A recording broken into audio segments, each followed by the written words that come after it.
म मेरा पुर्खाप्रति मेरा बाबुप्रति गौरव कहिले घर डरला भन्ने डर कहिले पुलिसले फुल्ला भन्ने डर कहिले डाँडमा मण्डलेका दाउरा कहिले जेलभित्र पैतालामा कुटाई कहिले कम्बल ओछ्याएर शरीरमाथि हिँड्दाखेरिको पोलेको शरीर यो सबै भोग्यो।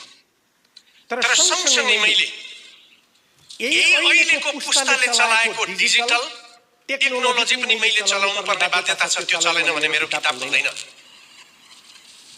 तर म त्यो पुस्ता हुँ। धेरै चेन्जीहरू हुनुहुन्छ, सुन्नुहोस्। म मेरा पुर्खाप्रति मेरा बाबुप्रति गौरव गर्छु र मेरा हजुरबाबुप्रति त महा गौरव गर्छु, किनभने मेरा हजुरबाबुले के पनि किनेनन्।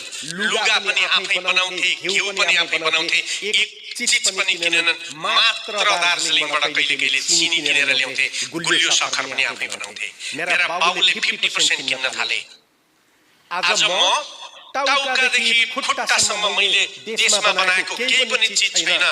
तर मेरा छोराछोरी आजका जेन्जी पुस्ता न घाम उदाएको देख्छ, न घाम अस्ताएको देख्छ। उसका आँखा 24 घण्टा मोबाइलमा छ। ऊ यो देशलाई के भन्छ? मेरा पुर्खा गलत थिए। मलाई गौरव लाग्छ मेरा पुर्खा गलत थिएन।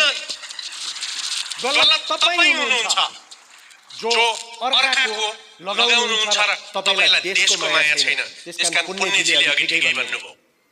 हामी नेसनलिस्ट देशभक्त बन्ने क्रममा कतै वैश्विक बन्ने नाममा आफ्ना संस्कृति, आफ्ना धर्म, आफ्ना दर्शन सबै छोड्यौं र केवल अर्काका कुरा गर्यौं। र हामी कतिपय मार्क्स र लेनिनका कुरा गर्नेले त हामीले हाम्रा ग्रन्थका कुरा गर्यो भने त्यो त अन्धविश्वासी हो भन्ने मान्यता समेत विश्वास गर्यौं। म क्वेशन गर्छु उहाँहरूलाई, त्यसो भए आजको चीन के हो त?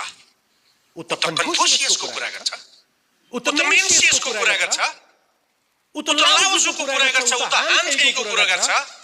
उसको कानुन त्यहाँबाट बनेको छ, उसको संस्कृति त्यहाँबाट बनेको छ र ऊ बुद्ध पालेर बसेको छ।